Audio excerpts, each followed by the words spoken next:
In anything in life, you could create a butterfly effect.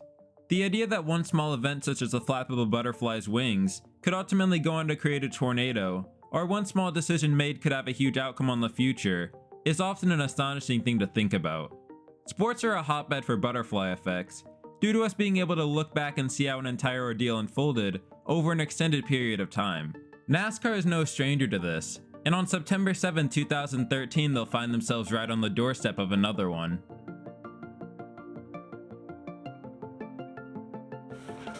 So many stories are in play. Their tapestry is intricate, delicate. Do everything we can to get up front. Perfect. The 2013 Chase cutoff race at Richmond is forever surrounded in controversy. 8 drivers entered the race fighting for the 2 available spots in the top 10 and the 2 remaining wildcard slots, but the main focus will only be on 2 of the drivers fighting for them. Ryan Newman had 17 wins in his career going into that race. Coming into the series in 2002 driving for Penske, he would collect nearly half of his career wins in 2003, with his last multi-win season coming 9 years prior in 2004.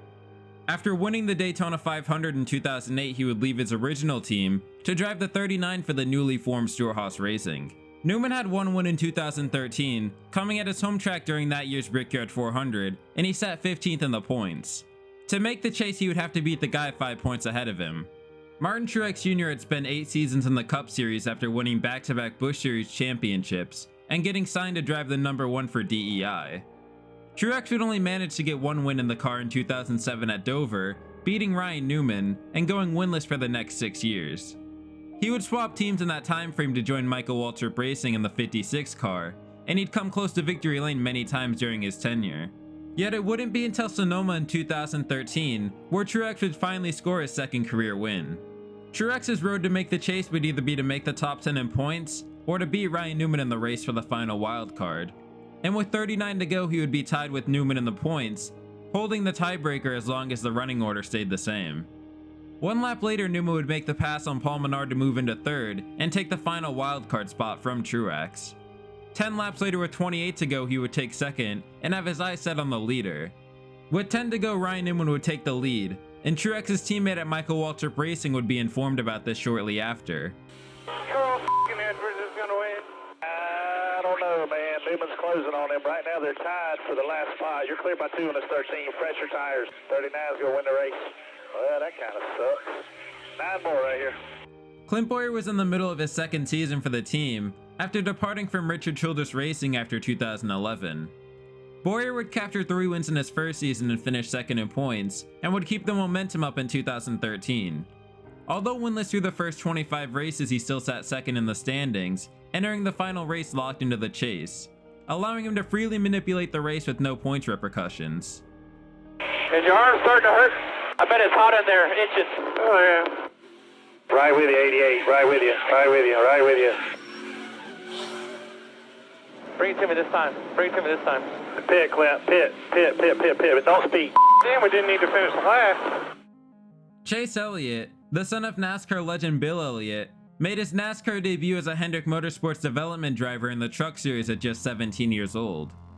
With longtime sponsor Aaron's, he would move up the ranks for 2013 and have stellar runs in his part-time role, collecting top 5s in 4 of his first 5 starts before breaking through in NASCAR's return to Canada. Through turn number 9, they go. Ty Dillon with the advantage. Elliott right on his back bumper, looking to the inside at 10. They make contact. Elliott spins the 3 into the tires, and Chase Elliott trying to hang on. Across the stripe field goes. Elliott wins in Canada.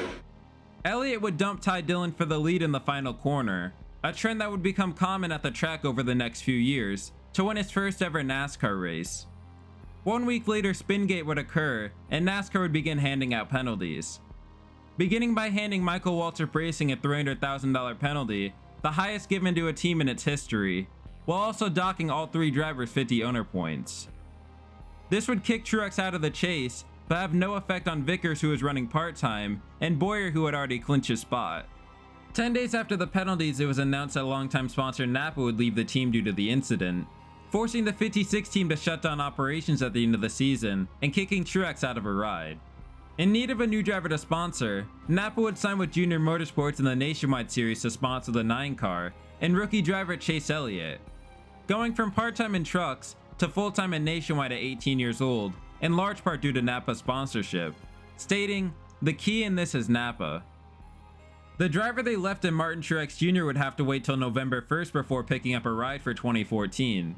Replacing Kurt Busch at Furniture Row Racing, who had taken the team to the chase for the first time in 2013, but would be leaving for Stewart-Haas Racing. Truex would try to take the team past the regular season again in NASCAR's newest points format for 2014, building the system from the ground up after losing any credibility the last format had, by adding Jeff Gordon into the chase as the 13th driver after the Spingate scandal, for absolutely no reason at all. They would elect for a 16-driver win-and-you're-in elimination style system, which would hopefully put an end to any manipulation as blatant as Richmond, having varying results so far. Truex would struggle heavily in 2014 in his debut season with the team. Falling off a cliff performance-wise from the year prior, they would only have 5 top 10s and collect their only top 5 of the season on the 30th race at Kansas, while only leading 1 lap during the entire year at the Fall Talladega race. Furniture Row would release their crew chief following the 2014 season, in favor of Cole Pearn, who immediately improved the team, and Martin Truex Jr. They would finish top 10 in every race but one during the first 13 of 2015, before going out and dominating at Pocono, en route to his first win in 2 years, and Furniture Row's first win since 2011, and second win overall. And here he comes. Good job, boys. Good job. Martin Truex Jr. wins Pocono for his 3rd Sprint Cup triumph. This one would lock Truex into the playoffs, and they would use his consistency to get all the way to the Championship 4, before eventually falling short to Kevin Harvick and Kyle Busch, but still having the best season in his Cup career up to that point. On the flip side, Michael Waltrip Racing only continued to fall since Spingate, seeing both of their full-time cars in Clint Bowyer and Brian Vickers fail to win, and each missed the playoffs in 2014. Bowyer coming just 7 points away from making it, but being outdueled by Greg Biffle at the same place that started all of this just a year prior. In 2015, the full-time driver of the 55 would only start 2 races in the year, missing the first 2 due to heart surgery in January, and the remainder of the season due to reoccurring issues of blood clots, which had plagued him in his career prior. Bowyer would have his worst season dating back to his rookie year, posting an 18.8 average finish with only 2 top 5s, but he would still make the playoffs thanks to going up against Paul Menard and Eric Almirola for the final spot. He would quickly be eliminated in the first round of the playoffs, failing to make it past the 16th and final ranking in the playoffs throughout the entire 10-race stretch. Midway through the season on August 19th, it was announced that Michael Waltrip Racing would cease full-time operations after the 2015 season, 2 years removed from Spingate. The following month on September 30th, it was announced that Tony Stewart would retire from the Cup Series after 2016, choosing Clint Bowyer to drive the 14 for 2017. But Bowyer would still need a ride for 2016, and on October 2nd it was announced that Bowyer would move to H. Scott Motorsports for 2016, as a 1-year transition period before going to SHR. Bowyer would replace Justin Allgaier in the 51, after 2 full-time seasons in the car with decent results given the equipment he was driving. The corresponding move would be Allgaier going back down to the Xfinity Series to drive for Junior Motorsports in the 7, replacing Regan Smith, who had been at Junior Motorsports since dropping down from the Cup Series just like Allgaier had. Regan Smith would move back up to the Cup Series for 2016, driving the number 7 for Tommy Baldwin Racing and replacing Alex Bowman, after his second full-time season driving in underfunded equipment and Cup, leaving him without a ride for the 2016 season. Napa would also be returning to Cup after 2 full-time Xfinity years with Chase Elliott and a part-time stint in the 25 and 2015. Elliott coming off a championship in his first full-time NASCAR season in 2014, and a runner-up in points in 2015 would replace Jeff Gordon in the 24 following his retirement, hoping to continue his legacy well into the future. Bowyer's season would go about as expected when driving for Harry Scott. Getting 3 top 10s and having a 30th place car every week, he would have the worst season of his career in 2016. On the other side of the garage, his past teammate would continue on his career-changing 2015 season. Now driving for Toyota as a direct satellite team to Joe Gibbs Racing, Furniture Row was a top team week in and week out, and no race better showed this than the 2016 Coca-Cola 600, where Truex would lead a staggering 392 of 400 laps in the race for their first win of the year. A few weeks after this win, it was announced that Dale Jr. would be sidelined from NASCAR after concussion-like symptoms, stemming back to his crash at Michigan prior in the year according to his doctors. In need of a driver for the 88, Dale Jr. and Hendrick Motorsports would pick Jeff Gordon and Alex Bowman to fill out the remainder of the season, giving Bowman his greatest chance to prove he belonged in NASCAR. Truex backed up his dominating run by winning the Southern 500 just before the playoffs began, and in the round of 16 Truex would go to victory lane twice at Chicago and Dover, being widely viewed as a championship favorite. Before a blown engine in the following round's cutoff race at Talladega, he eliminated his title hopes in the blink of an eye. Going down the backstretch, he said the engine just let go, guys. Obviously, this is going to be a huge hit for their championship hopes and likely take them out of it. Alex Bowman would struggle at Hendrick in his first shot at top equipment, finishing in the top 10 twice in his first 8 races, while also having 3 finishes of 30th or worse. Bowman would shock the NASCAR world in qualifying during the Championship 4 cutoff race at Phoenix, winning his first NASCAR Cup Series pole in one of the most important qualifying sessions of the season. This pole would not end up being a fluke either, as he would lead a race-high 197 laps throughout the day, and with 5 to go he would wind up in second place to championship contender Matt Kenseth on the final restart, looking for an opportunity to win. Bowman trying to block, he gets into the 20 slides, the 18 goes by, the caution hasn't come out yet, now it does, the 20 of Kenseth into the wall. Bowman would mimic the same block that would be thrown just 1 week later, but he wouldn't be turned for it. Instead, he drove too deep into the corner and took out Matt Kenseth, ending his season in one quick move. Bowman would finish 6th in the race, but he would leave his presence known in the Cup Series. In 2017, Bowyer would move on to greener pastures at Stewart-Haas Racing in the number 14, looking to revive his career much like Kurt Busch did, while Furniture Row would become a 2-car operation, adding Xfinity superstar and top Toyota prospect Erik Jones to the team. NASCAR would add stage racing to the sport over the offseason, giving a playoff point to any driver who could win a stage, and 5 to any driver who could win a race, hoping to add some form of order to the wildly busted points format from 2014 to 2016. Truex, who was fresh off his 2016 elimination thanks to this format, would use stage racing to make sure something like that couldn't happen to him again. Truex wins the stage. Martin Truex Jr. takes the green and white checkers. Not wrapped up yet, here comes the 78, the battle as they come to the line. What a run for Martin Truex Jr., he gets the win in stage 1. A driver who played a main role in the Spingate incident is yet to be mentioned since. Ryan Newman, who would lose the race to Carl Edwards that night, would move to RCR for 2014, coming close to returning to victory lane at Talladega, but getting passed by Brad Keselowski on the white. One of the problems with Bowyer and his team manipulating the race was that it's not like they were taking a win away from Jimmy Johnson or Kyle Busch, drivers who go on week in and week out with a chance to win. Ryan Newman put up the drive of his career on that night in Richmond, driving from 22nd to the lead in a must-win race, but it was all for naught. Although being added to the chase the following week, he would fail to win for the next 4 years in 127 races, but at Phoenix in 2017, he would earn his final career NASCAR win.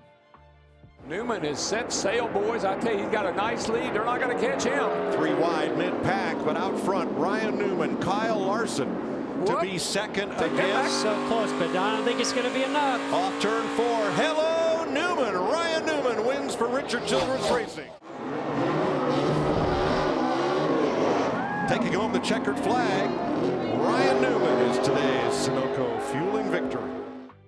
Truex would continue as a top driver in NASCAR through the regular season in 2017. Winning 4 times before the playoffs, he'd also win the first ever regular season championship given out, giving him 53 playoff points, 20 more than the next closest driver in Kyle Larson. Truex won the opening race of the playoffs at Chicago to put him in the round of 12, and followed that up by also winning the first race of the round of 12 at Charlotte to put him into the round of 8. Using his playoff points and finishes of 2nd, and 3rd, he would easily make the Final 4 race at Homestead for the 2nd time in 3 years. During the first half of the race, Truex would struggle to be the first Final 4 car, but when the green flag dropped for stage 3, he and Kyle Busch would battle for the lead, before eventually Busch would take it and control the race for the next 40 laps. After taking the lead with 51 to go, Truex would lead until a caution flew on the track, and he would drive away from the competition on the upcoming restart to set his sights on his first career championship. With 20 to go, Truex had a 2-second lead on Kyle Busch, who was in 3rd but was by far the fastest car on the track, and within the next 3 laps Busch had passed Harvick for 2nd and cut Truex's lead in half to just 1 second, and was continuing to close. With 14 to go, the gap was just 2/10 now, and Truex was doing everything he could to defend against Kyle Busch, staying on the outside running the wall, It would be enough to stop Kyle Busch from getting close enough to pass. Taking the white flag, Truex would be just one lap away from doing something that seemed impossible for his team and himself just 4 years prior. Martin Truex Jr., Kyle Busch running 1 and 2. For the final time, they'll go down the backstretch.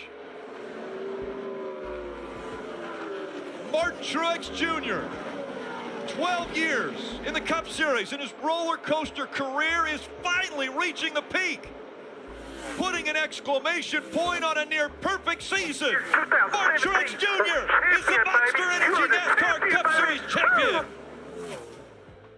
Furniture Row Racing would eventually shut down the following season, going out with Truex taking them back to the Final Four but finishing runner-up. Truex would move to JGR and continue his success, locking himself as a future Hall of Fame driver, all stemming from his release from Michael Waltrip Racing in 2013. The sponsor who left him in Napa would find success again in Cup, with the driver they gave a big break to in 2013 in Chase Elliott, who would go on to become a star and win 18 races and a championship, certainly adding to this in the near future. Clint Bowyer would deservingly go winless over the next 5 NASCAR seasons following Spingate, before eventually capping off his career. Tick-tock, grandfather clock. Clint Bowyer wins Martinsville.